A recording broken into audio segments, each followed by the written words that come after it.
guys, so kakagising ko lang kanina lang, and today gagawin ko ang inutos sa akin ni Papa na mag-rake ako dito, pagsamahin yung mga sadyaan, mga dahon-dahon. So umpisa na natin para matapos tayo agad. So let's go! So ayan nga, tinanggal ko dyan yung mga kawayan, at yung isa nga, tumama nga dyan sa may bayabas, nabasa pa ako dahil nga may tubig. Hindi ko naman kasi alam. Yan, so tinanggal ko nga yan. Nakita ko pa dyan, oh. Yan. Inusog ko rin yung isa dyan. Kaya nga pala ako pinaglinis dyan ni Papa. Lalo na magtatanim kami ulit dyan. Yes, dati kasi nagtanim na rin kami. Kaso nga, namatay at nakain ng mga bagong damo. Kaya ngayon, linis-linis at para may maitanim ulit na bago. Syempre, pag may itinanim, may aanihin. Pag may inani, may mabibenta at may kikitain. Syempre, ganun yon. Dati kasi, nung marami kaming na-harvest na bunga ng aming itinanim, pinapamigay lang namin yung sobra. Syempre, hindi namin makakain yung lahat. Kami, matakaw, cherries.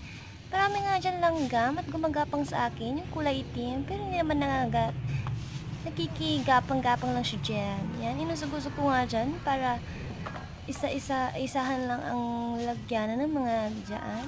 Bukas namin yung sisigaan lahat. Yes, kasi lahat ng tao dito ay nandito. Ha? Day off nilang lahat. Yes, kasi linggo. Oh, sayaw-sayaw. Oh, dus yan. Minalis ko yung mga naiwan dyan. Siyempre, kung wari, masifag. Yes. Uwa. Nangati-ngati pa.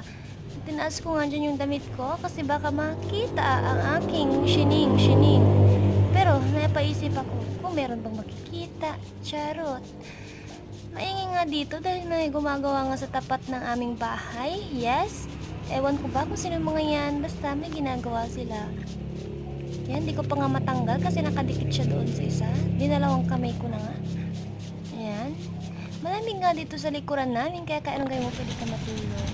Ayan, nagugas na ako dyan. Dito nga pala ako naliligo kapag papasok ako. 5:20, nakaligo na ako. So what's up guys? Yun lang. Yan, so pakita natin. Tapos na tayo. Here. Naipon ko na rin dyan yung nakuha natin doon. And dyan na yung hinila ko. Yes, tapos na. So, thank you for watching guys ng ganitong umaga. And please like and share this video. And subscribe me mga kajimante. I am Jam again. So, thank you. Bye-bye. Ay, hindi ko pa na-stop.